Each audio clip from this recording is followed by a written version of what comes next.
مشرق وسطی کو مکمل جنگ کے شعلوں سے بچانے کی کوششیں جاری ہیں۔ ثالثوں نے امریکہ اور ایران کے درمیان جنگ 10 روز کے لیے روکنے کی تجویز دے دی۔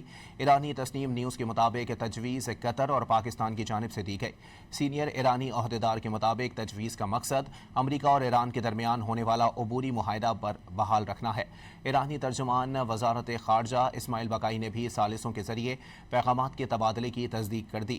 عرب میڈیا کے مطابق انہوں نے نئے واضح کیا ہے کہ دشمنوں کو اپنا ہرمز ایران کے خلاف استعمال کرنے کی اجازت نہیں دی جائے گی۔ مشرق وسطی کو مکمل جنگ کے شعلوں سے بچانے کی کوششیں جاری ہیں۔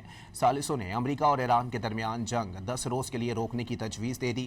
ایرانی تسنیم نیوز کے مطابق تجویز قطر اور پاکستان کی جانب سے دی گئی۔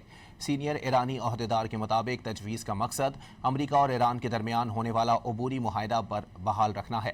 ایرانی ترجمان وزارت خارجہ اسماعیل بقائی نے بھی ثالثوں کے ذریعے پیغامات کے تبادلے کی تصدیق کر دی۔ عرب میڈیا کے مطابق انہوں نے نئے واضح کیا ہے کہ دشمنوں کو اپنا ہرمز ایران کے خلاف استعمال کرنے کی اجازت نہیں دی جائے گی۔